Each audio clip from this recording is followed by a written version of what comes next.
Oke. Oke, saya izin share screen ya. Sudah terlihat? Oke, sudah terlihat? Oke, kelihatan, Mbak. Oke, sip. Kayak gitu. Assalamualaikum warahmatullahi wabarakatuh. Selamat sore teman-teman semuanya. Saya ucapkan terima kasih banyak sudah mendaftar di webinar ketiga dari weekly webinar Aca Pacific dan Optimax. Jadi pada hari ini kita akan membahasnya mengenai safety issue di kalangan dunia otomotif, yaitu study case-nya di sini kita ngomongin tentang bumper gitu. Nah, hari ini pembicara kita yaitu dari Optimax, PT Optimax Permateknik, yaitu Mas Andri. Dan kita jadi nanti selama kurang lebih 1 jam ke depan akan ditemani oleh Mas Andri dan juga saya sebagai host untuk webinar kali ini. Nanti kalau misalnya teman-teman ada pertanyaan, boleh langsung di chat aja, langsung tulis aja di kolom chat. Nanti akan ada sesi tanya jawab di bagian akhir. Itu ya, enaknya di bagian akhir aja ya Mas Andri ya? Atau selama di tengah-tengah boleh sambil kita jawab-jawabin pertanyaan? Di akhir aja kali. Di akhir aja ya, Iya. biar penyampaian materinya udah keseluruhan dulu, komprehensif, baru nanti kalau ada yang mau bertanya bisa sambil ditanya dan menjawab. Oke. Oke, kalau gitu. Jadi sebelum kita mulai, mungkin sedikit perkenalan lagi. Mungkin ada yang belum tahu kalau Aca Pacific itu, jadi memang merupakan Aca Pacific dan Optimax Permateknik itu merupakan software distributor ANSYS di Indonesia, di mana PT Aca Pacific itu sebenarnya ada di 5 negara dengan headquarter-nya di Singapura. Itu selain di Singapura ada di Malaysia, ada di Thailand, ada di Australia, dan kayak kami sendiri di Aca Pacific memang memiliki berbagai macam software yang kami distribute. Salah satunya itu adalah ANSYS. Nah, jadi ini adalah software di Aca Pacific sendiri. Saya dari tim dari tim manufaktur.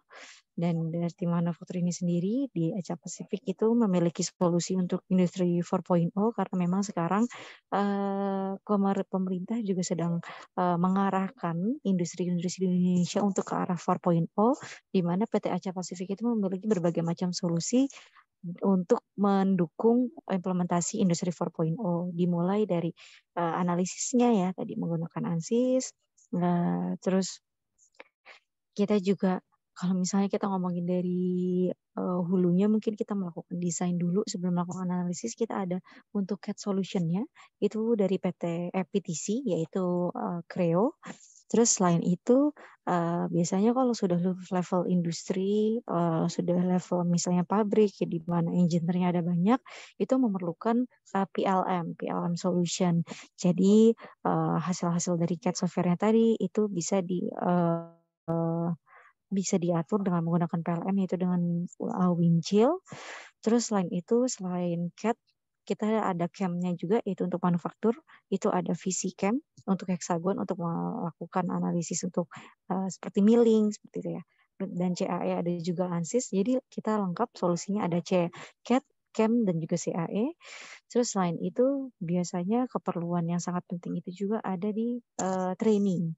Gitu, training itu kan biasanya kalau misalnya ada orang baru masuk gitu, itu memerlukan biasanya kita tuh ngelihatnya di buku gitu. Nah sekarang sedangkan orang-orang aja makin kesini trennya orang makin malas membaca buku gitu. Nah di sini kita menghadirkan solusi lainnya, yaitu untuk augmented reality bernama Vuforia.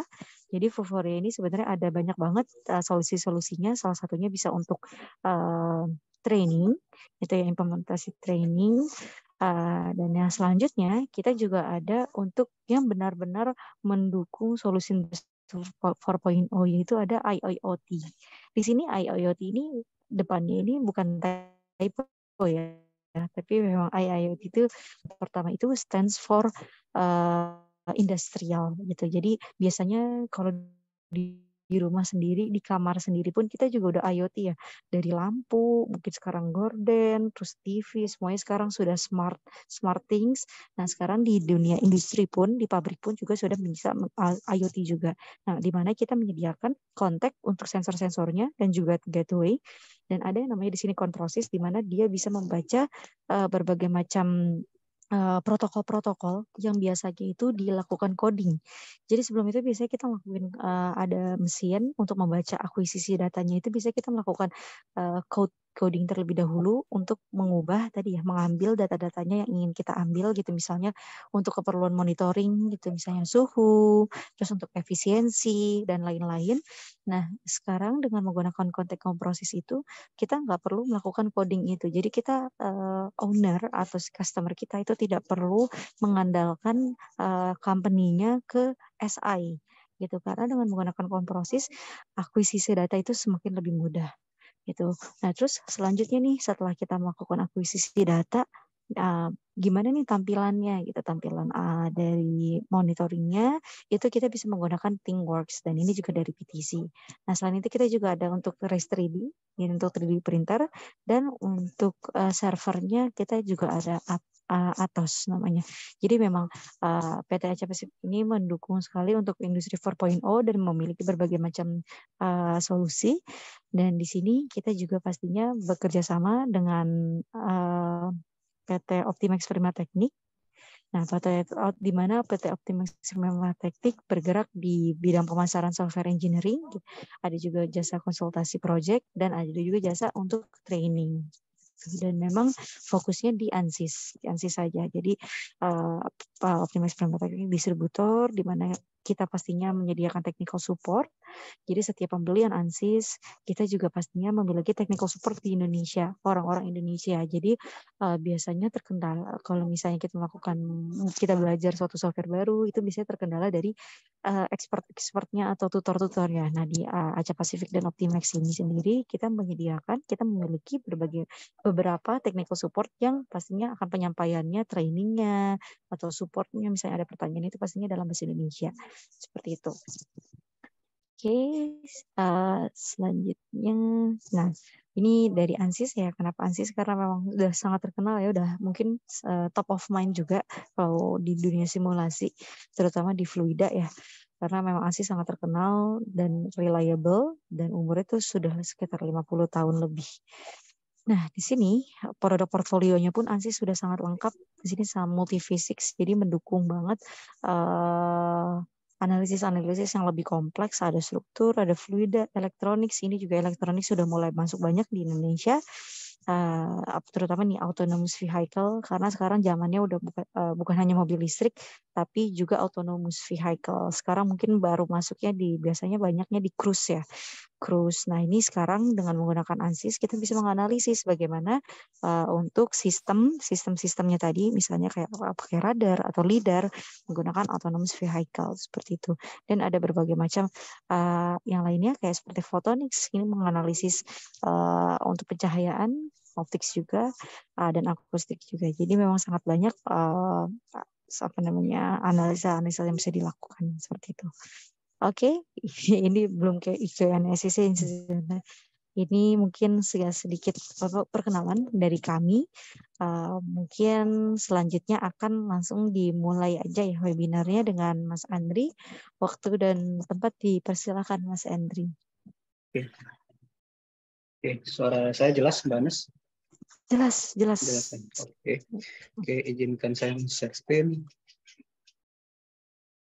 Oke.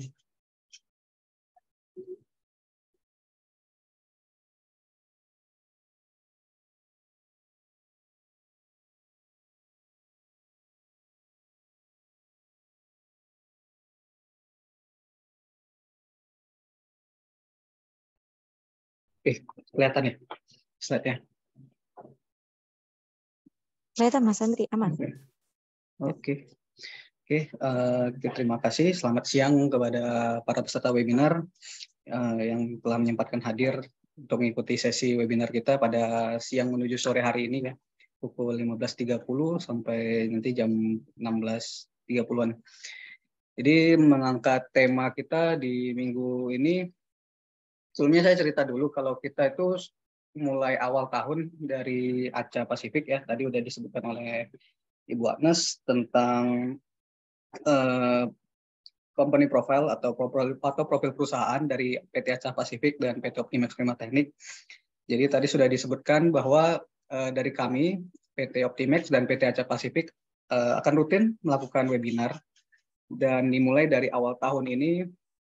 Kalau tidak salah di 2 minggu yang lalu kita mulai dengan sesi simulasi CFD ya. Jadi mungkin peserta di sini juga ada yang mengikuti, beberapa ada yang mengikuti, ada yang mendaftar kemudian mengikuti sesi webinar CFD yang 2 minggu lalu. Kalau tidak salah dengan wing airfoil ya. Jadi membahas tentang simulasi aliran fluida pada airfoil untuk sayap pesawat dan bagaimana mengurangi atau meningkatkan yang namanya efisiensi dalam hal konsumsi bahan bakar. Jadi untuk yang dibahas di 2 minggu lalu itu adalah dari segi sayap pesawatnya. Jadi bagaimana efisiensi penggunaan bahan bakar ditinjau dari airfoil sayap pesawat. Nah tentunya dengan simulasi aliran fluida dan digunakan simulasi CFD dengan software ANSYS yang dikenal dengan software ANSYS Fluent. Nah, untuk yang minggu lalu diisi dengan Ibu Agnes juga mengenai break system ya, break system untuk kategori simulasi mechanical. Jadi 2 minggu lalu dengan CFD, minggu lalu dengan mechanical, dan untuk yang minggu ini kita akan membahas dengan tema impact atau crash. Nah, untuk yang lebih muda, yang lebih mendekati ya, maksud saya lebih mendekati dengan pengamatan atau penglihatan kita sehari-hari, di mana simulasi crash atau impact itu ya tentunya kendaraan ya, kendaraan bermotor, kendaraan yang bermesin seperti itu yang kita sering temui ya di kehidupan kita sehari-hari. Misalkan kita pernah melihat ada kecelakaan tabrakan antara bagian depan mobil dengan dinding atau dengan separator di jalan seperti itu. Nah, jadi untuk lebih lebih mudah mengenal simulasi crash impact itu. Oleh karena itu saya mengangkat yang dengan tema otomotif ini. Ya, jadi tema otomotif ini yang kita gunakan adalah software apa nih? Pasti pada bertanya-tanya ya. Simulasi CFD kan dengan ANSYS Fluent. Simulasi brake system kemarin, sistem pengereman kemarin dengan ANSYS Mechanical. Nah, untuk kategori simulasi tabrakan, impact, ataupun crash seperti itu yang kita pakai software apa ya. Nah, ini oleh karena itu pada hari ini untuk minggu ini software yang akan kita bahas mengenai software ANSYS LS Dyna. Mungkin beberapa di sini ada yang familiar atau ada juga yang belum familiar mengenai software tersebut. Oleh karena itu akan saya jelaskan dan saya kenalkan dulu apa itu software ANSYS LS Dyna. Oke, lanjut di sini portofolio ANSYS ya. Software portofolio perusahaan ANSYS. Ya, kalau boleh dilihat ANSYS itu memang fokus di bidang simulasi, di mana kita lihat berbagai perusahaan-perusahaan ya. Kalau kita lihat di perusahaan luar negeri itu, kalau mereka mencoba melakukan produk desain, itu pasti tidak lepas dengan namanya software ANSYS. Kenapa? Karena di berbagai belahan dunia sana, mereka sudah coba mengaplikasikan di mana komputer itu melakukan hitungan numerik untuk berbagai produk yang akan mereka kerjakan atau mereka buat seperti itu. Jadi mereka tidak lagi bikin dulu di workshop, di bengkel seperti itu, prototipenya dulu kita bikin satu persatu, terus kita uji coba, kita lihat bagaimana perubahan-perubahan yang terjadi apabila terjadi sesuatu dengan menghasilkan produk-produk tersebut dulu, prototipe tersebut. Akan tetapi di belahan dunia sana mereka sudah menggunakan hitungan numerik ya, hitungan komputer. Mereka mencoba menggunakan yang kita punya di depan ini, laptop ataupun komputer di depan kita pakai untuk melakukan hitungan terhadap perubahan produk yang kita akan buat seperti itu. Jadi oleh karena itu ANSYS ini banyak digunakan oleh software ANSYS. Perusahaan-perusahaan tersebut perusahaan-perusahaan tersebut banyak yang menggunakan software ANSYS untuk menelaah produk-produk yang akan mereka buat dari segi produk desainnya. Oleh karena itu di sini bisa kita lihat kalau secara revenue ya ANSYS itu yang paling top di atas, bahkan untuk revenue-nya sendiri 3 kali lipat dari nomor 2-nya. Jadi the number 1-nya itu revenue-nya 3 kali lipat dari number 2, seperti itu. Untuk masalah CAT agnostik di sini software ANSYS bisa mengenal berbagai format CAT ya. Format CAT di sini maksudnya berbagai tipe-tipe file gambar, mau itu dibuat dari software lain, dari software SketchUp, dari software Autodesk, dari software SolidWorks seperti itu. Nah, itu bisa dibaca semuanya oleh software ANSYS. Dan juga driven kita bisa lihat di sini ANSYS memang fokus dan melakukan perubahan-perubahan untuk menghadapi berbagai tantangan di kedepannya, tantangan teknologi di masa depan seperti digital exploration, additive manufacturing, dan juga digital twins. Oke, itu sekilas tentang ANSYS. Nah, kita akan membahas dari LS-DYNA sendiri. Jadi LS-DYNA ini atau ANSYS LS-DYNA ini adalah software bukan bikinan ANSYS. Nah, pasti pada bingung nih, kenapa namanya ANSYS LS-DYNA, tapi yang membuat software tersebut bukan ANSYS, seperti itu. Pasti pada banyak bertanya-tanya, kok bisa ada namanya LS-DYNA, terus namanya ANSYS LS-DYNA, tapi yang bikin bukan dari ANSYS itu sendiri. Jadi ini ada ceritanya ya, ada kisahnya di mana LS-DYNA itu dulunya adalah software yang dibikin oleh Livermore Software Technology Corporation atau LSTC. Jadi LSTC ini adalah sebuah lembaga yang mencoba menjadi komersial ya, lembaga komersial dari sebuah laboratorium penelitian seperti itu. Jadi LSTC ini didirikan oleh legenda CIA ya, CIA Dr. John O. Hallquist. Jadi Dr. John O. Hallquist ini adalah dosen di perguruan tinggi di Livermore. Nah, beliau inilah yang melakukan atau membuat software coding, software pemrograman untuk kategori simulasi impact, simulasi tabrakan seperti itu. Karena kalau boleh dilihat di Lawrence Livermore National Laboratory ini ya, jadi Lawrence Livermore National Laboratory ini adalah tempat kerjanya dari Pak John O. Hallquist ini. Ini adalah laboratori yang memiliki latar belakang meneliti tentang kasus-kasus impact, kasus-kasus tabrakan, kasus-kasus drop test ya, jatuhnya barang seperti itu, gimana material-materialnya berubah bentuk atau material-materialnya terurai ya kemana-mana seperti itu. Nah itu semua dilakukan di laboratori Lawrence Livermore National, tempat kerjanya Pak John O. Hallquist ini sebagai dosen di sana. Nah oleh karena itu dia mencoba mengembangkan software ini, software LSTC ini untuk jadi komersial dengan nama LS-DYNA di tahun 1987. Itu. Jadi foundernya atau pembuat dari software ini adalah Pak John Hallquist. Jadi LS-DYNA ini sebenarnya lebih tua dari produk ANSYS yang lain ya, seperti Fluent ataupun Mechanical. Jadi udah dilakukan atau dibuat pada tahun 1987 di Lawrence Livermore National Laboratory, di sebuah laboratorium di Livermore. Oke.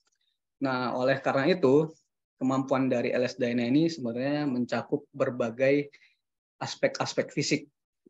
Jadi kalau tadi yang dibahas adalah crash dan impact sebenarnya kategori kemampuan dari LS-DYNA ini sangat banyak sekali ya. Bisanya kita lihat ya, ini eksplisit yang tadi udah dibahas. Eksplisit ini adalah kategori simulasi yang menganalisa tentang perubahan bentuk material akibat terjadinya dengan sangat cepat seperti itu. Misalkan sebuah benda jatuh, sebuah benda ketabrak seperti itu. Nah, perubahan ataupun sesuatu yang terjadi dengan sangat cepat tersebut, itu namanya dengan eksplisit, simulasi eksplisit. Nah, ini yang sudah dilakukan oleh LS-DYNA pada awalnya. Kemudian LS-DYNA ini juga berkembang meliputi kemampuan aspek-aspek fisik lainnya. Di sini ada metal forming, kemudian juga komposit ya. Jadi simulasi komposit bisa digabungkan juga ke LS-DYNA. Kemudian ada simulasi thermal untuk beberapa kasus ya, beberapa kasus timbulnya panas bisa dilakukan dengan LS-DYNA tersebut. Kemudian elektromagnetik juga bisa.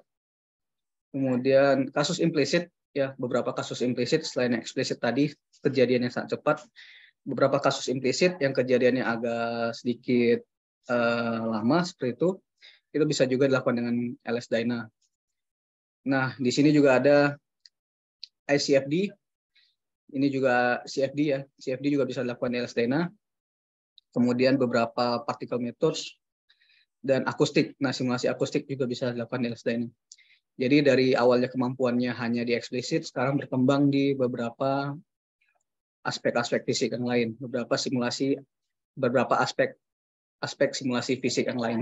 Bisa di fluida, bisa di thermal, bisa di elektromagnetik, kemudian bisa juga di komposit, bisa juga di metal forming. Jadi sudah banyak berkembang dari awalnya yang tahun 1987 tersebut. Nah, kemudian ini adalah hubungannya dengan otomotif ya. Bisa kita lihat dari awalnya sebelum tahun 1990 di sini bagan di sumbu X ya tahunnya. Dari awalnya 1990 sebelum tahun 1990, kemudian 1995 sampai tahun 2000, kemudian tahun 2005.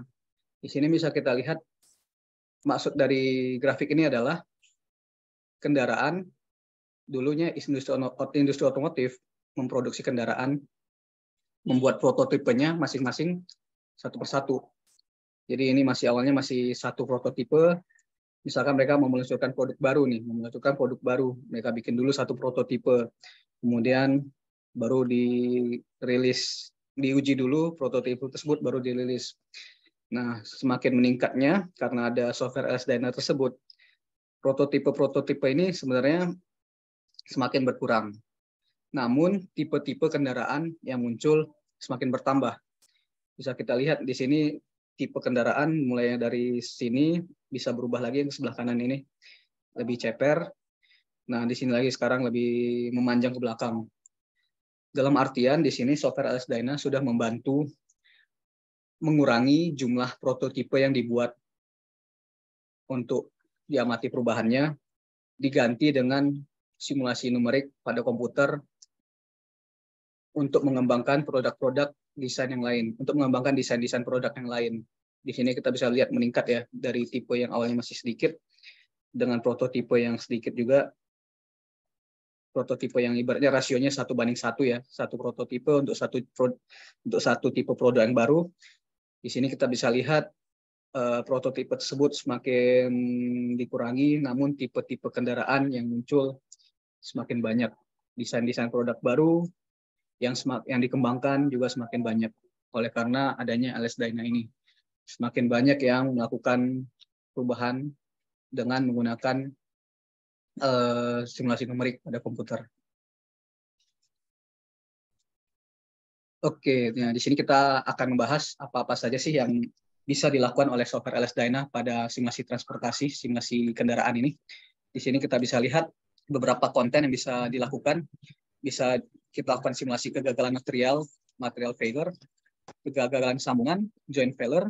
Kemudian juga kita bisa menganalisa berbagai integrasi dari elemen-elemen penyusun kendaraan ini, misalkan dari bagian kap mobil, dari bagian bumper, dari bagian samping, kemudian juga dari bagian kaca, bagian atap, seperti itu. Itu bisa kita lakukan simulasi, formulasi dari integrasi ketiganya, dan beberapa bagian yang lain.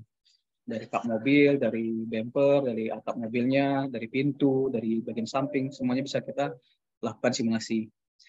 Kemudian juga kita bisa lakukan simulasi untuk airbag ya, kantong udara kalau yang muncul ketika ada kecelakaan, kita bisa simulasi airbag. Kemudian juga kita bisa mengamati bagaimana keadaan penumpang, occupants, Dan juga kita bisa melakukan simulasi untuk seat belt. Nah, ini juga salah satu bentuk pencegahan ya, bentuk pencegahan ketika kecelakaan, di mana kita sudah kenal namanya ada sistem seat belt yang menahan kita untuk terlempar ke depan. Di situ juga kita bisa melakukan simulasinya di LS Dyna ini. Kemudian juga ada segmen to segmen kontak, ya kontak antara segmen dengan segmen yang lain. Nah, ini untuk masalah computingnya ya, untuk masalah numeriknya ini 4-20 jam per simulasi. Nah, ini memang lumayan lama, tapi tenang, untuk kasus yang ini kita pada sore hari ini kita melakukan kasus yang sederhana, jadi tidak memakan waktu 4-20 jam ya untuk simulasi ini, karena itu lumayan lama, kalau enggak kita bisa sampai jam 9 malam ya webinarnya. Kemudian juga ada MPP and Hybrid LS Dyna, ini salah satu kategori computingnya. Kemudian bisa dengan on-premise ataupun dengan hybrid cloud. Ya, bisa dibantu juga dengan simulasi dengan sistem cloud ya. Jadi sistem host, web server host, di mana kita melakukan simulasinya di server. Nah, ini berbagai peraturan-peraturan di luar negeri ya tentang simulasi analisa kecelakaan ya. Ini kita tidak akan bahas karena itu menyangkut regulasi. Nah, ini mengenai pemilihan elemen-elemennya. Mungkin ini dikenal aja beberapa. Untuk solid element di sini dipakai untuk radiator, bumper, kemudian dummies, seat cushion, tire disc. Kemudian juga untuk yang section cell di sini untuk beberapa kategori part yang lain selain yang di atas, selain engine block, transmisi dan dummies, kita pakai shell section. Kemudian juga kita bisa pakai thick shell element dengan kode. Ini di sini kode ya, yang ada bintang di sini adalah kode ya. Kode section solid untuk solid element, kode section underscore shell itu dengan shell element, kode section underscore T shell itu untuk thick shell element. Jadi thick shell element untuk beberapa komposit material. Nah, beberapa material komposit itu kita pakai dengan thick shell element. Nah, ini cuma sedikit pengenalan aja dari saya. Kemudian, nah ini kita berbicara tentang plasticity. Kenapa kita berbicara tentang plasticity? Karena setelah terjadi impact, material tersebut pasti akan berubah bentuk, ya kan? Nggak mungkin ketika dia tabrak, materialnya aman-aman aja seperti itu. Nah, di sini, di simulasi ini, kita mencoba melihat bagaimana perubahan dari bentuk desainnya akibat tabrakan. Oleh karena itu, kita harus memberikan suatu definisi properti ya, definisi properti material untuk kategori plasticity-nya, di mana di daerah plasticity itu material sudah berubah bentuk. Karena tadi tabrakan itu pasti ada sesuatu yang mengubah bentuknya, seperti itu.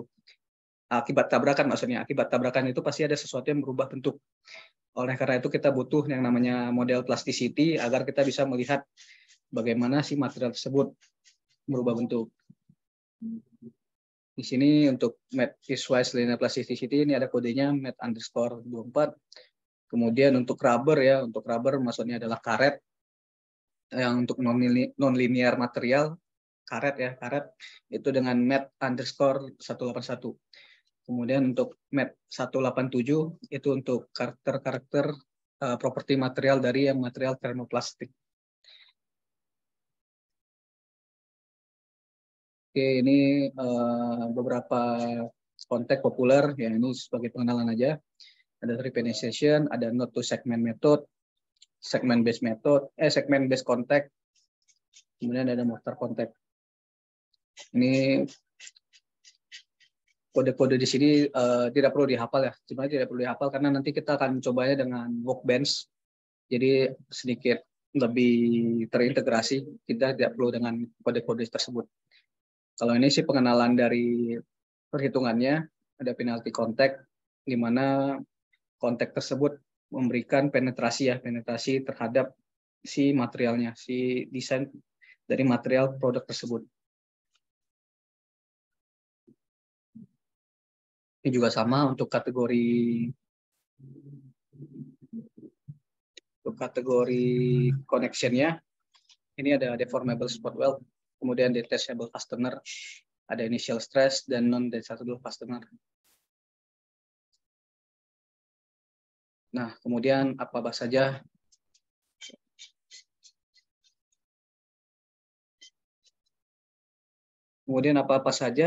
fitur-fitur dari LS-DENA ini. Di sini bisa kita lihat untuk dummy modelnya dan juga kategori ban kendaraan. Di sini juga bisa kita input ya di dalam software LS-DENA. Kemudian juga untuk kategori seat belt, bahkan lebih detail ya, di sini ada shoulder belt untuk yang bahu, untuk yang slip ring, untuk yang menahan seat beltnya dari belakang. Kemudian untuk buckle-nya, pengunci seat belt yang sebelah kanan. Kalau kita duduk di kursi sebelah kiri ya, kursi sebelah kiri berarti buckle-nya tersebut di sebelah kanan. Itu untuk mengunci seat belt-nya agar tidak lepas. Kemudian juga ada lap belt, ini yang menahan bagian pinggang kita ya, yang bagian atas untuk menahan bahu dan badan, yang bagian bawah untuk menahan pinggang. Kemudian di sini juga ada refaktor atau prestationer, itu untuk mengetatkan dan memulurkan si seat belt tersebut. Itu juga ada di software LS-DENA. Kemudian juga drive side airbag folding and deploy-nya tersebut bagaimana si airbag tersebut muncul, bisa dilakukan simulasi di LS-DENA. Jadi kategori simulasi ini nanti kita berikan rentetan seri webinarnya. Jadi untuk kasus yang kali ini kita dengan tabrakan sederhana. Nanti ke depannya mungkin kita akan coba dengan dummy model, dengan airbag, dengan seat belt, seperti itu. Jadi ditunggu aja rentetan sesi-sesi webinar selanjutnya. Nah, ini tadi ya simulasi drive set airbag folding. Bisa dilihat di layar. Nah, ini dia mulai mengembang seperti itu.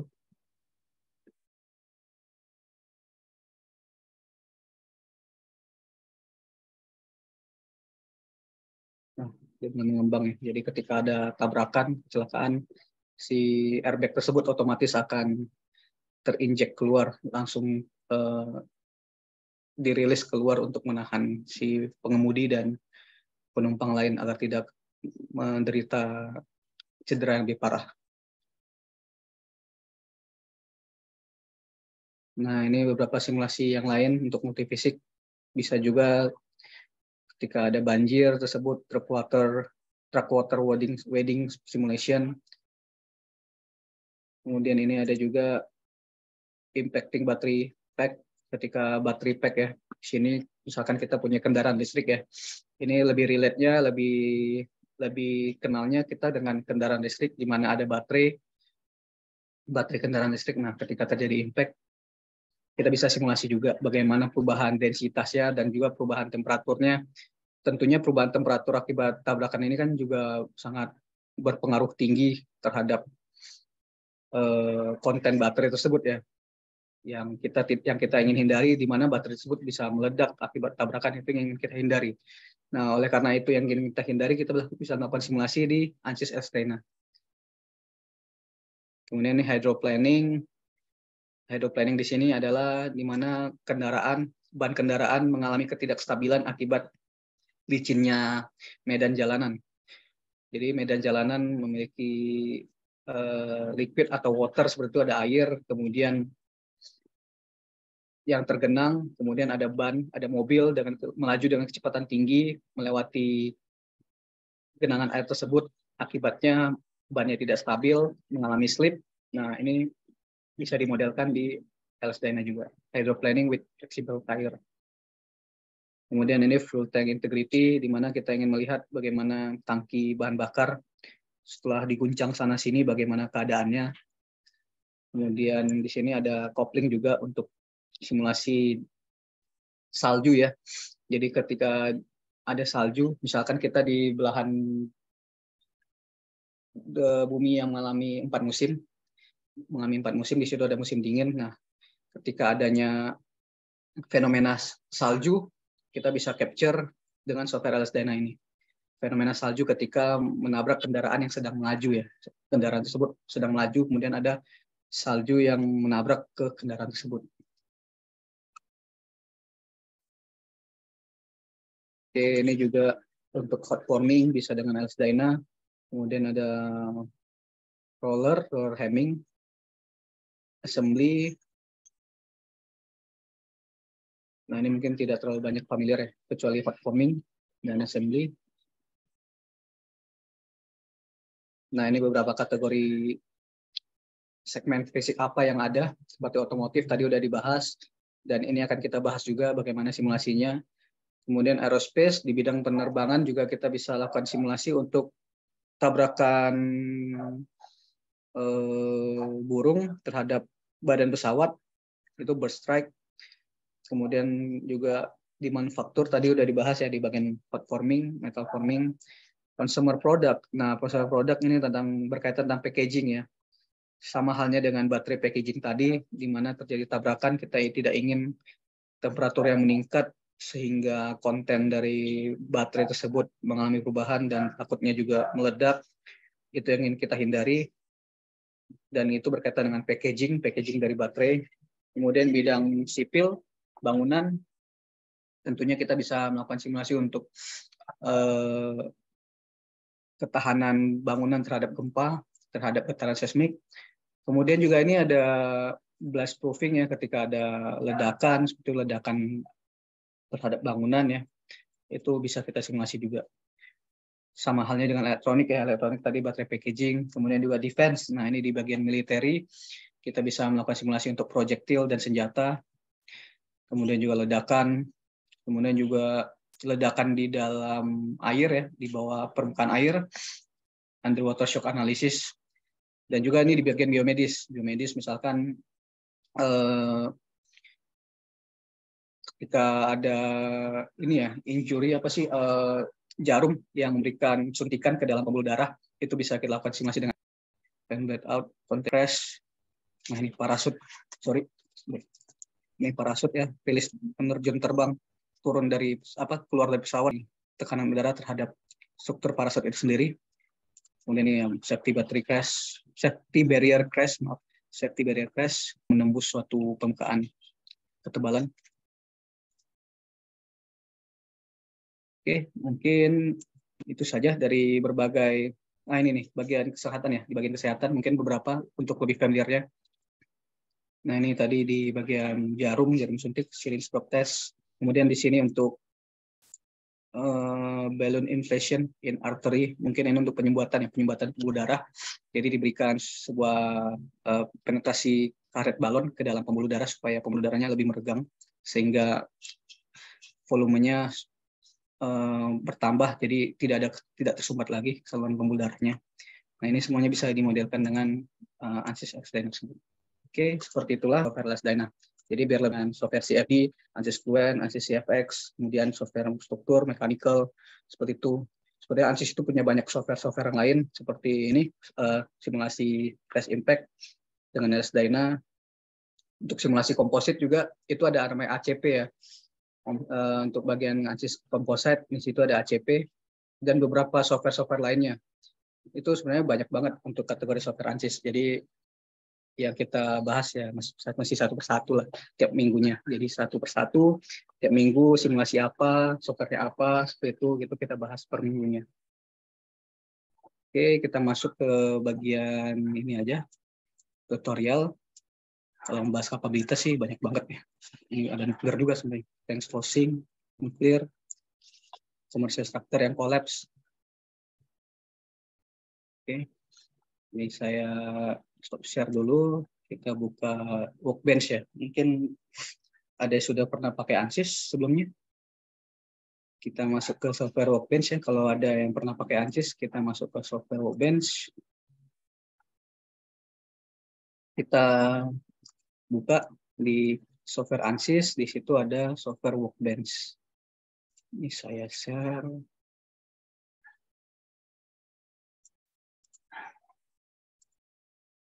Oke, ini Workbench saya.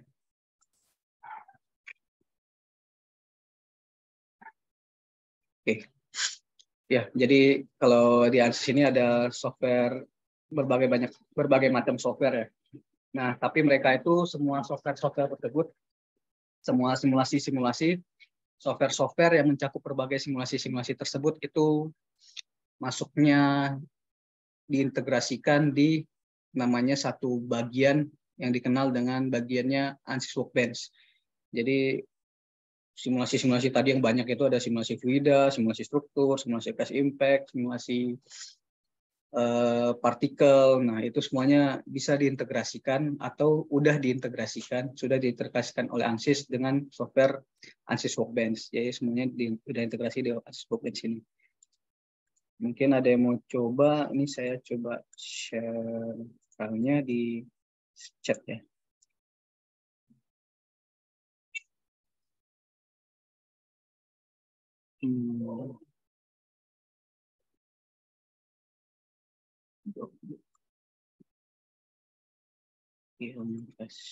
Oke.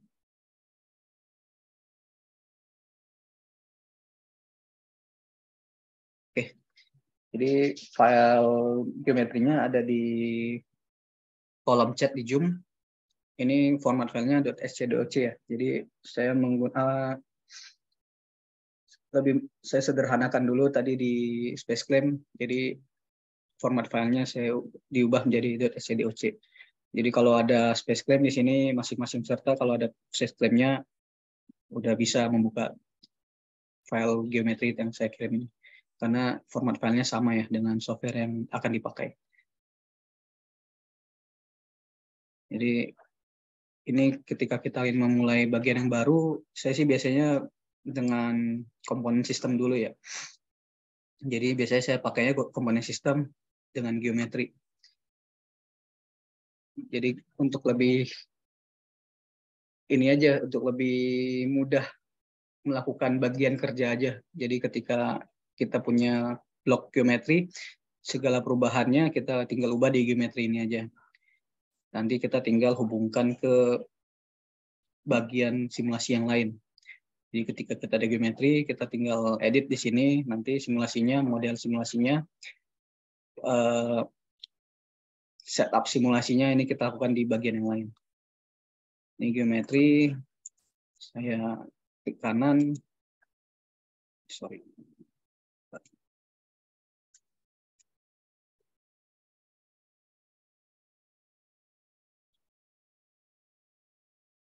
Saya delete dulu. Oke. Ini saya klik kanan, saya new space claim geometry.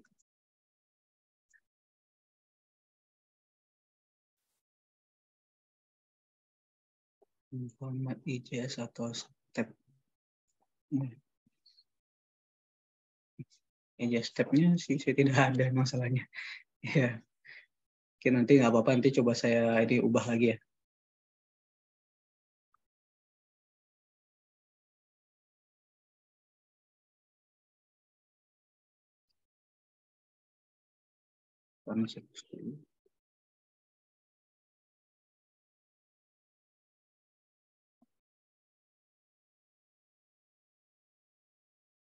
Sebentar ya, ini lagi menunggu untuk membuka software ANSYS SpaceClaim.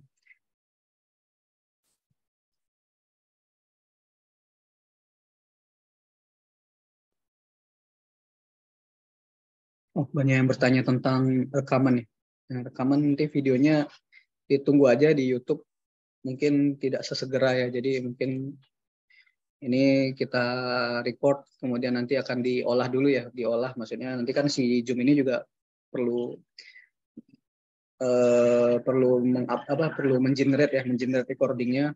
Nah dari hasil generate recordingnya mungkin beberapa hari kemudian baru bisa kita upload ya, untuk upload di channel YouTube nanti bisa dicek aja di channel YouTube Optimax dan channel YouTube Aceh Pacific. Jadi ini kegiatan bersama di webinar tersebut akan di-share di recording webinar akan di-share di kedua channel akun tersebut ya. Jadi mungkin butuh beberapa hari lah seperti itu. Nggak langsung hari ini recording, generate, terus besok dikirim, ditayangkan, maksudnya ditayangkan besoknya. Mungkin beberapa hari akan kami tayangkan. Di channel YouTube Aceh Pasifik, mungkin cek aja nanti di Aceh Pasifik dan di Optimax Prima Teknik. Oke, ini software SpaceLab saya sudah muncul. Ini kita tunggu bentar. Ini tinggal saya file biasa open geomcrash.scdoc.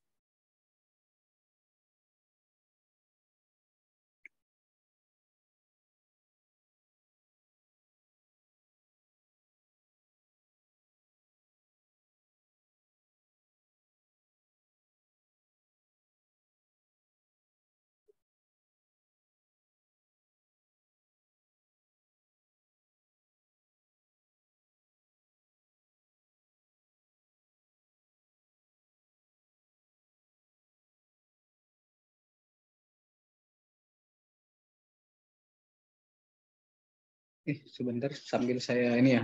Mungkin saya tutup kamera dulu, mungkin karena kamera muncul jadi lambat. Nah, oke. Grafiknya agak lambat.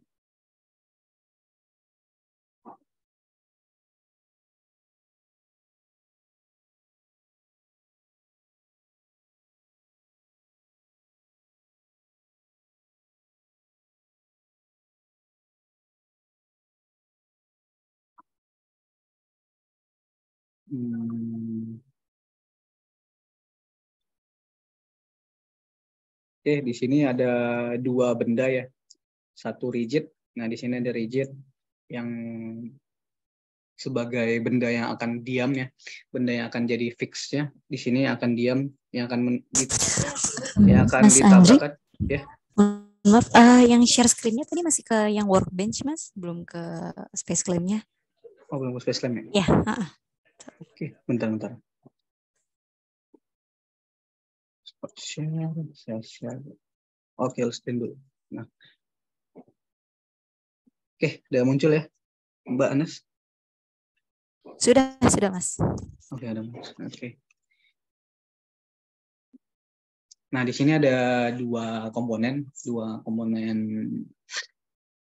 geometri. Ada rigid di sini yang akan jadi fixnya, yang akan menjadi bagian yang tetap, dan di sini akan ditabrak oleh sebuah bumper. Nah, bumpernya, bumper kendaraannya seperti ini tampilannya, yang ada di dalam kotak jingga yang transparan. Nah, ini bumpernya.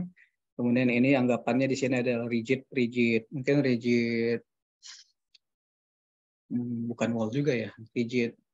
Mungkin bagian dari tiang ya, jadi setengah lingkarannya sebuah tiang di situ mungkin ada tiang listrik ya, anggapannya ini bagian dari spesimen tiang listrik, kemudian kena tabrak dari bumper mobil seperti itu. Nah, di sini yang perlu diperhatikan komponen-komponen dari material ataupun part-partnya adalah komponen surface. Jadi di sini berbagai solid-solidnya sudah disederhanakan bagian surface. Ini pasti muncul pertanyaan. Lah, tadi kan di bagian slide presentasi ada solid elemen, ada shell elemen, ada thick shell elemen. Ini kenapa semuanya surface ya? Nah, semuanya surface, kenapa semuanya jadi shell elemen seperti itu? Surface kan shell elemen ya. Kenapa jadi shell elemen seperti itu? Nah, jadi untuk menggampangkannya, untuk memudahkan jawabannya, ini saya berikan karena kenapa jadi surface? Karena ya kita ingin menghemat waktu simulasi, karena kita tidak akan mungkin webinar sampai menjelang maghrib ya, menjelang jam 6, webinarnya belum selesai seperti itu, karena kita menunggu running simulasi. Oleh karena itu saya menyederhanakan part-part komponennya. Dari bumper mobil yang punya kategori solid tersebut, bagian-bagian yang solid ini saya sederhanakan ke menjadi bagian shell elemen atau bagian surface. Jadi di sini bisa kita lihat komponen ini semua berubah menjadi komponen surface. Nah, solidnya sudah tidak kelihatan. Tadi ini solid sebenarnya, adanya solid punya ketebalan, tapi dibuat menjadi surface elemen seperti itu. Jadi ini sebagai pengenalan aja. Di sini ada rigidnya yang tetapnya. Nah, di sini ada bumpernya yang memiliki kecepatan. Oke. Ini kita close space claim-nya. Nah, kemudian kita ngambil namanya simulasi explicit dynamic. Wah, kenapa jadi explicit dynamic? Kenapa bukan LS Dyna? Nah, jadi sebenarnya ini bisa dengan dua software ya. Jadi LS Dyna itu sebenarnya terpisah dari mechanical dengan berbagai banyak kategori kemampuannya. Dia terpisah dengan mechanical. Jadi kemampuannya tadi udah dibahas ya. Metal forming, komposit, elektromagnetik, thermal. Itu LS Dyna punya kemampuan itu. Dan dia terpisah dengan si Axis Mechanical. Nah, untuk yang kategori yang ini kita mencoba dengan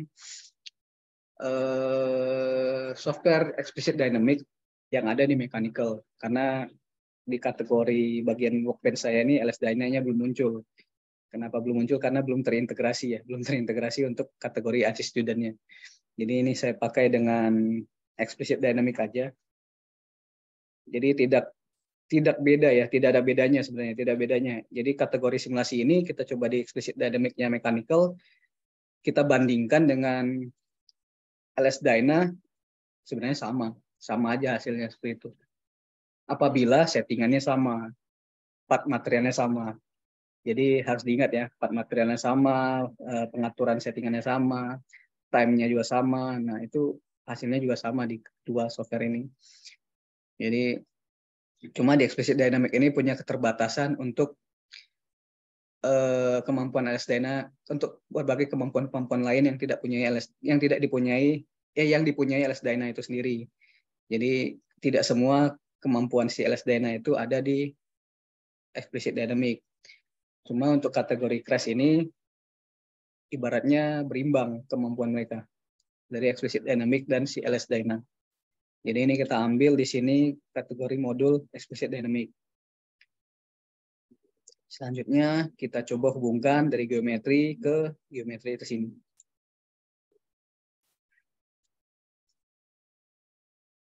Nah, kalau sudah centang hijaunya muncul berarti sudah terhubung. Kemudian jangan lupa ini karena ini adalah simulasi crash atau impact, engineering datanya perlu kita olah dulu. Kenapa harus kita olah terlebih dahulu? Karena kita sudah membahas namanya plasticity ya. Bagan model plasticity.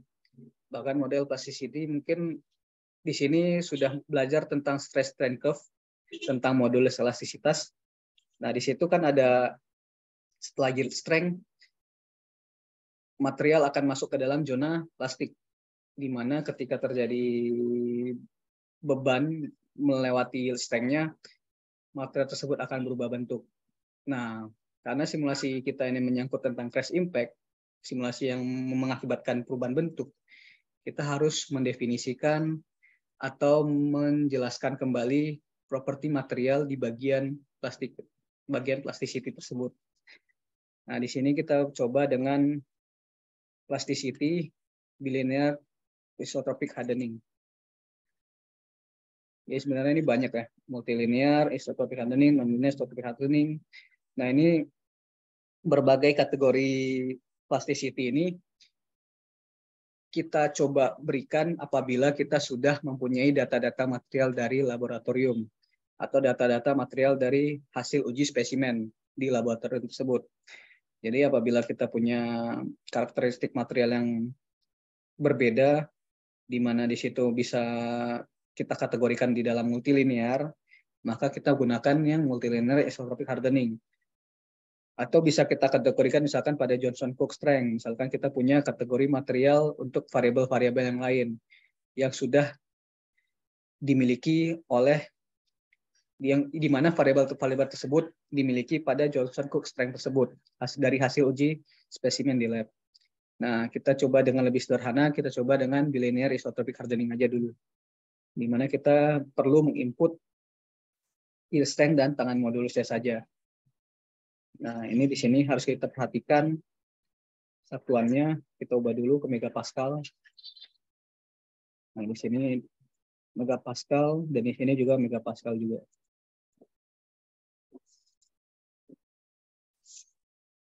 Kemudian kita isi di sini angkanya untuk yield strength di 225 megapascal dan tangent modulus di 740 megapascal. Nah, kemudian juga pasti muncul pertanyaan, ini dapatnya dari mana Pak? Angka-angka tersebut. Nah, tentunya angka-angka ini kita dapat dari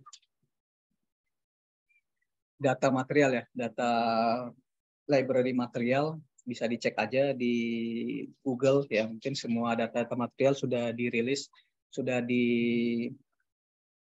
disebar di Google, jadi tinggal kita coba ambil aja data-data tersebut, nilainya di sini dari Google, dari hasil uji materialnya 225 megapascal untuk yield strength dan tangent modulusnya 140 megapascal. Ini untuk structural steel ya. Jadi kita coba dengan structural steel aja dulu. Mungkin nanti kita bisa ubah dengan aluminium atau ubah dengan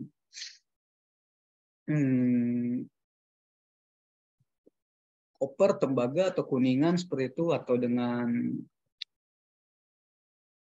material-material lain. Tapi ini kita ambil aja yang umum dulu, structural steel. Untuk data-datanya di sini ada 225 megapascal untuk yield strength dan tangent modulus 740 megapascal. Oke, kalau sudah engineering datanya kita tutup aja. Kemudian geometri tadi sudah kita olah, sudah kita tampilkan. Kemudian kita masuk ke bagian model. Ini model tinggal klik kanan, kita coba edit.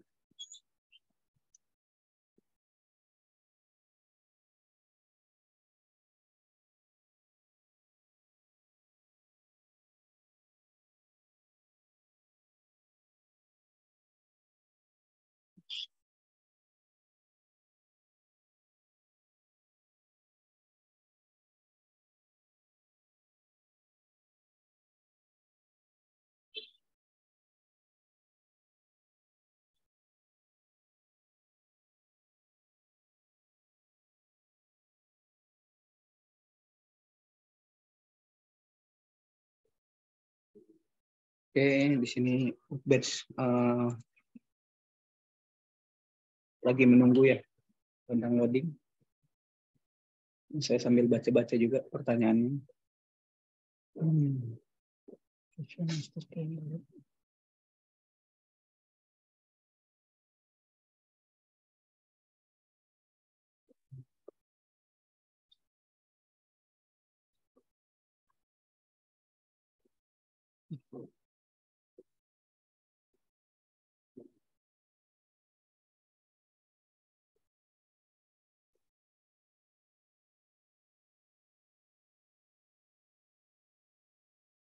Sudah muncul.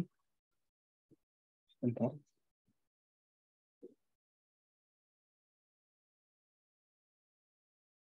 Oke. Ya, sudah muncul ya.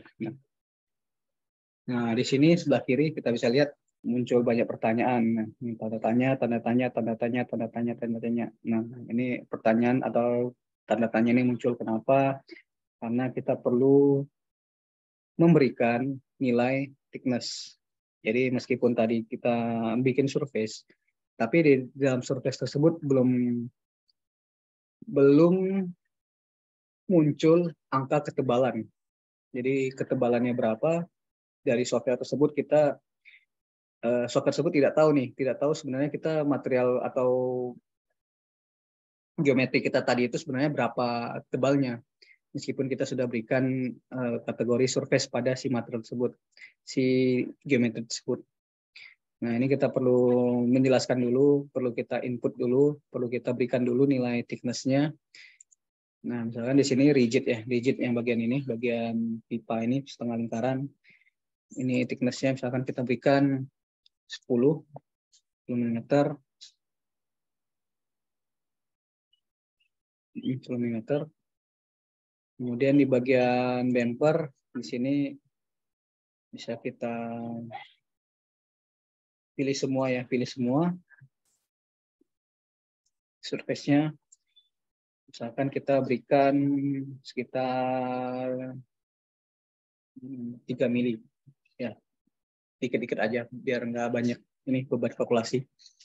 Nanti bisa kita coba ubah-ubah Kalau misalkan kita ingin lebih real ya, lebih real, kalkulasinya lebih lama, kita bisa ubah lagi di sini.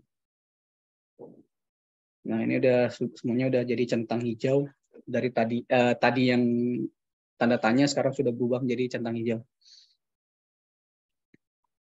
Oke, untuk material di sini semuanya structural steel disamakan dulu. Kemudian kita masuk ke dalam connection. Ini dijelaskan dulu ya, ada body interaction di sini. Jadi nanti ada interaksi dari si bumper terhadap si rigidnya. Kemudian kita masuk ke meshing. Untuk meshing kita coba generate biasa dulu.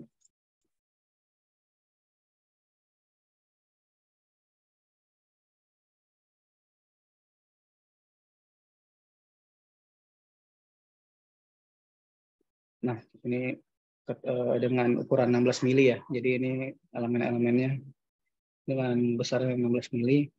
Kalaupun kita ingin memberikan refinement, perubahan, kita bisa berikan insert method. Metodenya kita ubah.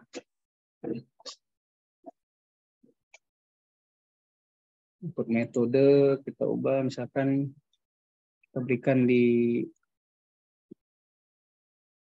sini ya. Kita select all dulu. Select all. Kemudian untuk yang ini kita coba hapus. Bagian rigidnya kita tidak ikutkan. Jadi tadi saat kita klik kanan, select all. Maksudnya select all berarti kepilih semua. Namun kita tidak ingin yang rigidnya kita keluarkan. Kita tidak ikutkan untuk metode sizingnya. Kemudian kita coba apply. Bodies. Kemudian untuk metodenya kita bisa lebih sederhanakan lagi ke multi-zone.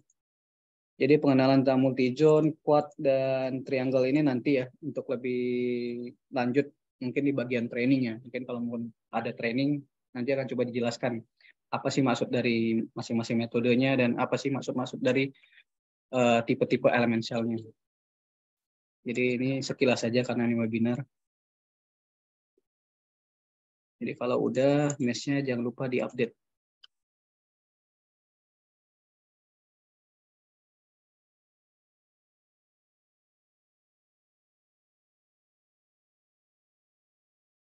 Oke, nah ini lebih rapi ya. Tadi berlekuk-lekuk, sekarang lebih rapi karena menggunakan multi-zone. Mungkin kalau mau lebih sederhana lagi, multi-zone-nya, mungkin kalau lebih detail ya, maksudnya lebih detail lagi, multi-zone-nya, mesh-nya kita berikan, misalkan elemen size-nya kita ubah lagi, misalkan jadi 12, misalkan. Date.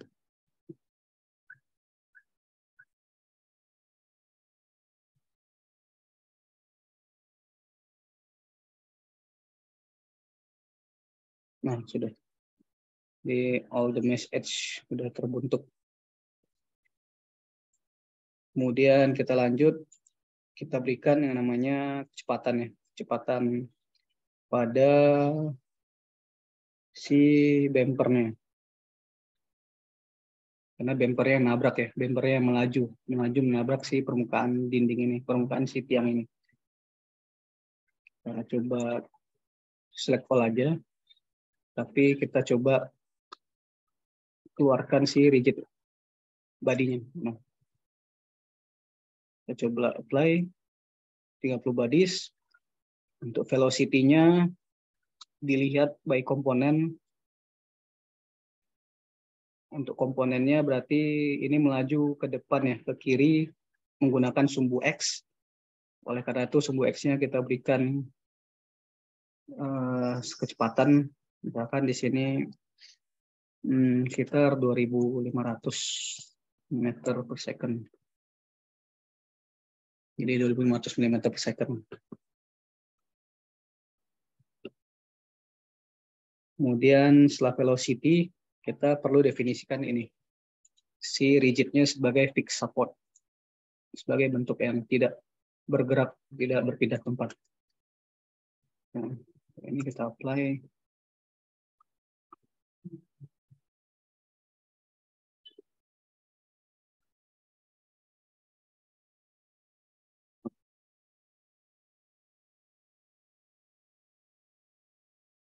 Oke, dipilih bagian face ya, bagian face.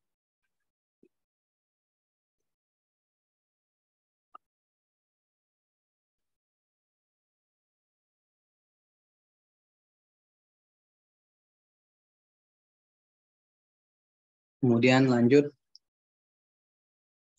kita ingin lihat si deformasi, total deformation. Kemudian kita input juga equivalent conforming stress, kemudian juga equivalent elastic strain. Di sini masih tanda tanya untuk elastic setting. Nah, ini kita perlu berikan end time-nya. End time ini kita berikan sebesar 0,001. Ini harus pakai koma. 0,001. 0,01 aja. Nah, penentuan angka end time ini dari mana? Ini berdasarkan berapa lama kita ingin mengcapture fenomena ini terjadi. Jadi kalau end time-nya 0,001 second, berarti kejadiannya berlangsung selama 0,01 second. Nah, kalau kita ingin mengcapture atau menampilkan animasinya lebih lama lagi, kita naikkan lagi si end time-nya. Jadi 0,01 menjadi 0,1 misalkan. Atau 0,5. Dari 0,01 naik jadi 0,1 atau 0,5. Jadi end time-nya lebih lama, capture atau animasi yang terjadi di sini lebih panjang waktunya yang akan ditampilkan. Namun pengaruhnya apa? Pengaruhnya tentunya ke beban kalkulasi kita, di mana waktu kalkulasi kita jadinya lebih bertambah panjang akibat end time yang lebih lama tersebut. Ini kita jadikan aja 0,01 dulu, sederhana aja. Kemudian setelah analisis setting udah, end time, kemudian velocity-nya sudah ada, 2500 mm per second. Kemudian fix support-nya ya di bagian tiang ini, pipa ini sudah muncul. Kemudian lupa kita mencoba ke bagian soft. Akan coba soft satu-satu.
Halo, Mas Andri.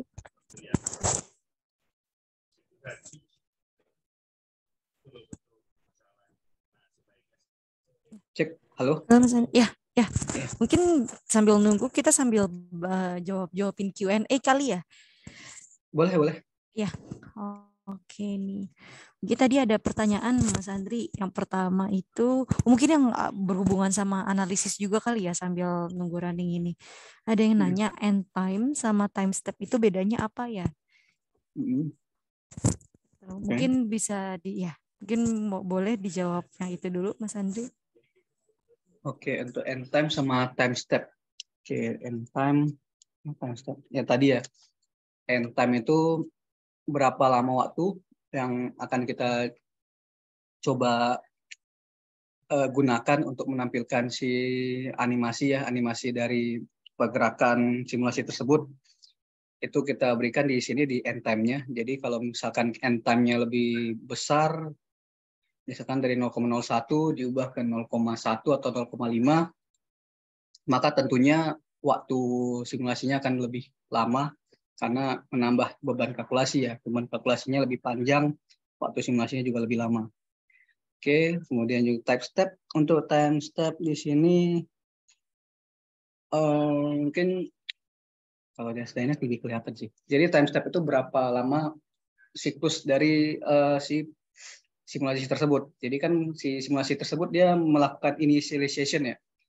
Melakukan initialization, perhitungan inisialisasi dari satu persamaan, dimasukkan variabel-variabelnya, kemudian diuji lagi variabel keduanya, variabel ketiganya, sampai nanti mencapai benar-benar hasil yang konvergen seperti itu, mencapai hasil yang konvergen. Nah, di time step tersebutlah yang dinamakan berapa putaran dari si perhitungan tersebut, si time step-nya. Jadi di situ dihitung untuk time step. Beda dengan end time. End time adalah lama animasi yang kita perlukan, lama animasi yang akan kita coba ambil untuk kita coba tampilkan dari hasil simulasi tersebut. Seperti itu. Mungkin mass scaling, kalau di sini mass scaling automatic scaling ada di sini. Mass scaling itu semacam efek dramatisir ya, mencoba memberikan efek dramatisir. Jadi misalkan ada handphone atau kotak kardus gitu dijatuhkan dari ketinggian menuju lantai sampai kardus tersebut hancur seperti itu. Nah, karena kita ingin mengcapture-nya lebih kelihatan, maksudnya dengan end time yang singkat, kita ingin melihat kardus tersebut atau handphone tersebut mencapai tanah dan terurai atau bertebaran kemana-mana. Itu bisa kita berikan yang namanya automatic mass scaling, di mana si mass scaling itu mencoba memberikan sebuah skala lebih tinggi yang mengkalikan beban masanya itu lebih besar. Jadi beban masanya itu lebih besar, jadi jatuhnya lebih cepat sehingga end time-nya bisa mengcapture kejadian dari awal drop test sampai dia jatuh ke tanah, jatuh ke permukaan lantai. Itu. Jadi semacam efek mendramatisir aja, jadi lebih cepat si mesh tersebut mencapai tanah. Jadi memberikan berapa skalanya dicoba di scale up, dinaikkan sampai untuk end time yang singkat bisa ke capture semuanya. Seperti itu. Semua efek ya dari awal jatuh sampai benda tersebut mencapai tanah dan terurai atau bertebaran kemana-mana. Seperti itu. Jadi itu untuk mass scaling. Oke. Oke, karena berhubung udah selesai, mungkin kita lanjut dulu kali ya, Mas ya. Nih.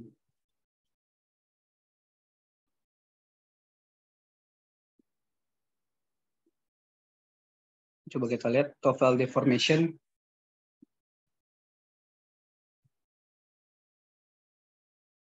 Nah, di sini ada mungkin karena end time-nya harus kita naikkan lagi. Atau yang kedua mungkin kita bisa berikan velocity-nya. Velocity mungkin kita bisa coba tambah lagi seperti itu. Nah, ini sebenarnya dia melakukan penetrasi ya. Jadi ada sedikit tabrakan. Nah, yang menabrak, nah itu sebenarnya terjadi tabrakan di situ ya. Nah, karena tadinya ini adalah bentuk yang fix, si setengah lingkaran ini adalah fix, kemudian si bumpernya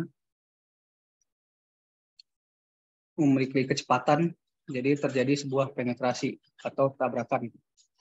Bisa kita lihat perubahannya. Perubahannya berapa? Nah, ini deformasinya tercapture. Dari awalnya yang masih biru 0, kemudian dia mencapai 25 mm.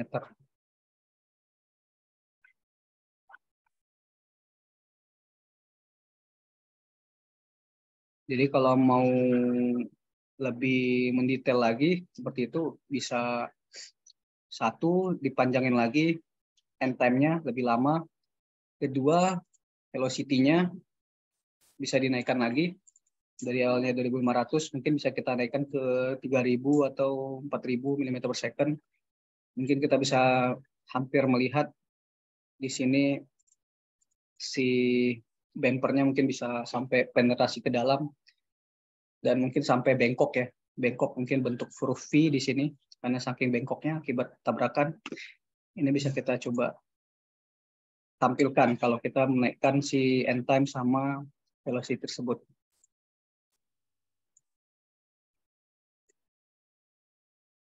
Nah, ini kepala stresnya bisa kita lihat stres yang muncul.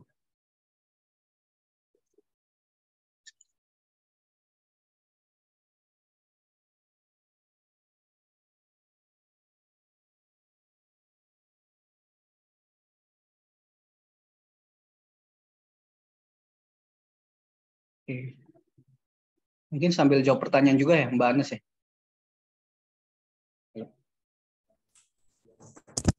Ya, bisa. Yang ininya udah selesai atau masih ada yang mau disampaikan lagi, Mas Andri? Udah sih, udah. Oh iya, Udah ya? bentar. Tambahan. Oke. Mungkin ini solution information. Mungkin karena kategori simulasi crash, kita bisa coba di energy summary.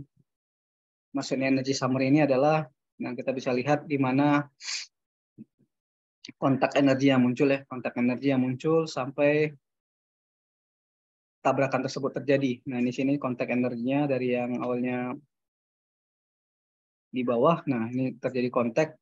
Nah, kita bisa meneliti atau melihat ketika crash tersebut terjadi, di bagian energi summary-nya pasti kontak energinya akan naik. Ini akan mulai peningkatan. Jadi kalau kita ingin ngecek ya sambil merunning simulasi, tapi kita simulasinya belum mencapai 100%, kita ingin lihat apakah sebenarnya sudah terjadi tabrakan atau belum, itu bisa kita cek aja di solution information-nya di bagian energy summary. Jadi energy summary ini live record. Jadi semacam simulasinya masih berjalan, ini juga live akan terjadi bersamaan. Nah, jadi kalau sampai akhirnya simulasi tersebut kontak energinya juga masih datar, ya berarti si material atau komponen yang kita akan coba simulasi tadi tidak terjadi tabrakan karena kontak energinya tidak mengalami peningkatan. Tapi kalau kita lihat sambil running simulasi sambil menuju 100%, ketika menuju 100%, di sini tampilan energi summary-nya terjadi sebuah grafik peningkatan. Nah, berarti dapat dipastikan bahwa simulasi kita itu sudah terjadi crash. Sudah terjadi crash antara si bumper dengan si rigidnya tadi.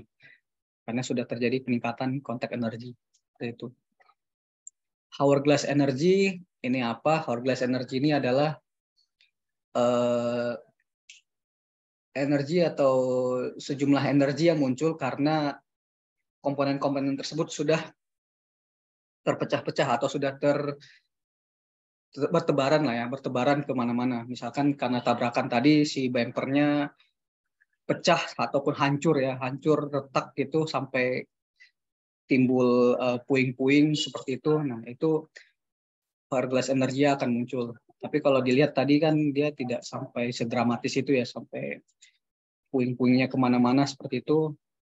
Berarti power gas energinya tidak muncul karena tidak terjadi hancuran bentuk sampai puing-puing kemana-mana, pertebaran kemana-mana itu. Jadi itu sedikit penjelasan untuk crash impact analisis, bisa dicek di energy summary. Jadi kalau terjadi peningkatan kontak energi, maka dapat dipastikan bahwa ya simulasi kita sudah jadi tabrakan untuk antar komponennya.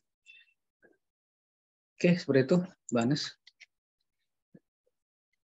Oke, siap. Oke, siap begitu. Terima kasih Mas Andri penjelasannya dan tutorialnya.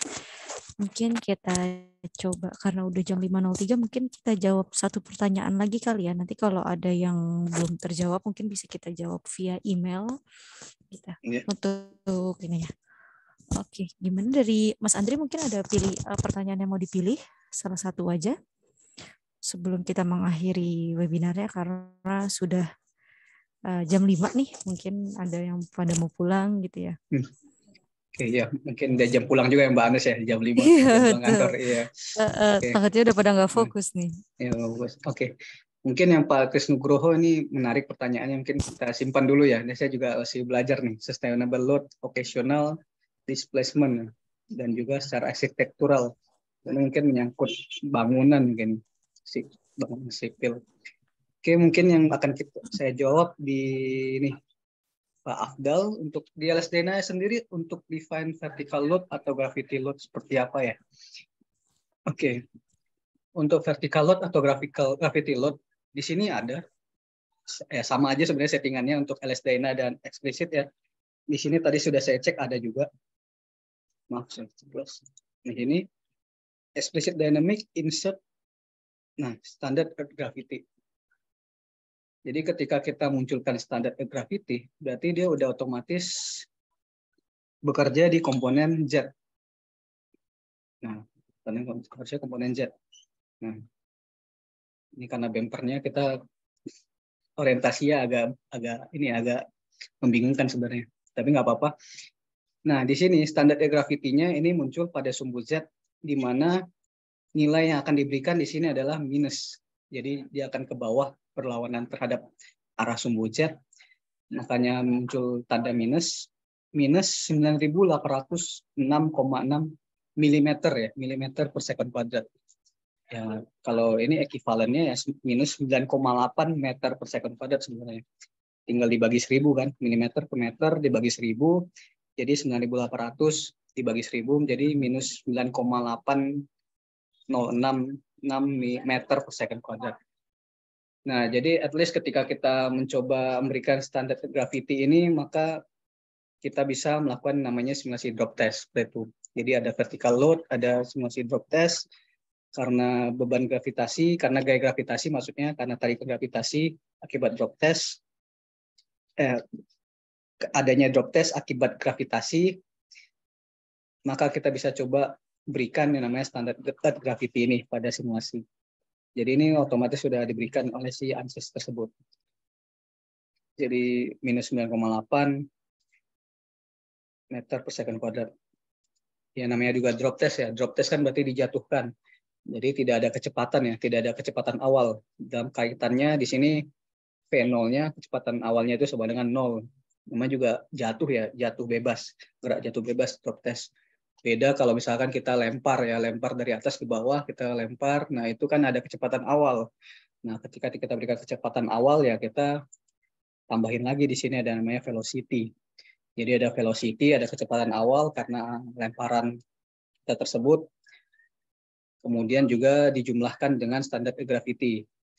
Nah, itu kita bisa kombinasikan di situ. Jadi ada dua, ada standar earth gravity dan velocity. Kalau benda tersebut dilempar. Tapi kalau benda tersebut dijatuhkan, drop test, jatuh bebas, ya kecepatan awalnya sama dengan 0, ya kita tidak perlu input velocity, tinggal kita berikan aja berapa sih standar gravity-nya. Di sini ya sesuai dengan gravitasi bumi 9,8 meter per second kuadrat. Seperti itu. Oke. Mungkin seperti itu, Mbak Anes. Mungkin untuk pertanyaan lainnya belum terjawab nanti akan kami jawab di lain waktu ya. Mungkin dia bisa via email juga. Jadi terima kasih banyak nih untuk Bapak-bapak yang sudah bertanya seperti Pak Nanang Haryanto dan lain-lain, Pak Kris juga. Tapi mohon maaf karena keterbatasan waktu jadi belum bisa kita jawab hari ini. Mungkin saya izin share screen ya, Mas Andri. Ya, boleh. Siap. Ya, maaf ini baru Oke, bisa on cam. Oke, jadi untuk selanjutnya nih karena kita mengadakan webinarnya kan mingguan ya. Jadi untuk yang minggu depan kita akan melakukan webinarnya itu mengenai suatu bidang yang sangat unik nih, yang mungkin masih agak jarang, mungkin baru pada tahu juga kalau ini ternyata bisa dianalisis di ANSYS. Itu ada tentang pencahayaan, simulasi pencahayaan, itu menggunakan ANSYS PEOS. Jadi ini kalau mau daftar bisa monggo, boleh banget langsung aja digunakan linknya yang berikut ini. Nanti akan saya share juga di kolom chat. Nah, terus mungkin ini ada yang ditunggu-tunggu ya. Jadi ini kalau untuk absen dan feedbacknya boleh di scan barcode-nya atau mungkin pakai link juga, itu juga bisa.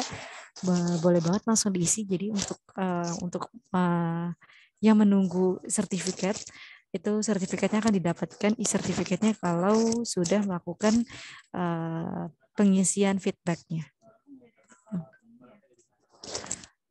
Oke, mungkin sambil menunggu, mungkin ada yang mau masih capture dulu atau ngebuka linknya, dipersilakan. Mungkin ada dari Mas Andri ada yang ingin disampaikan lagi terakhir sebagai penutup.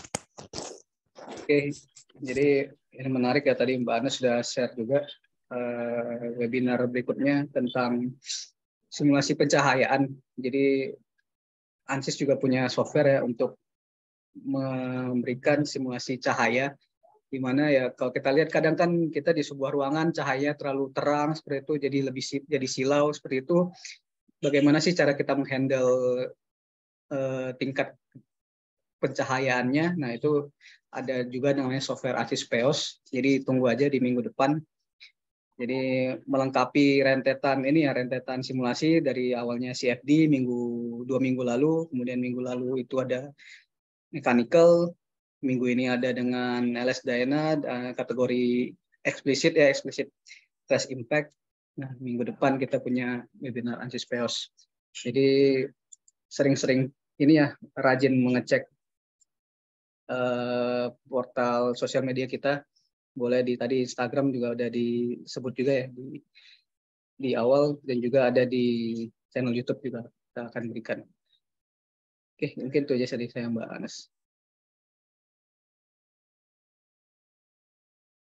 Oke, siap. Terima kasih banyak Mas Andri. Terima kasih semua para peserta yang sudah menghadiri webinar kali ini. Saya ucapkan terima kasih banyak. Selamat sore semuanya. Semoga informasinya bermanfaat dan mohon ditunggu aja untuk recordingnya. Mungkin akan diupload sekitar minggu depan ya. Kalau gitu saya sekali lagi saya ucapkan terima kasih. Wassalamualaikum warahmatullahi wabarakatuh. Terima kasih semua peserta. Selamat sore.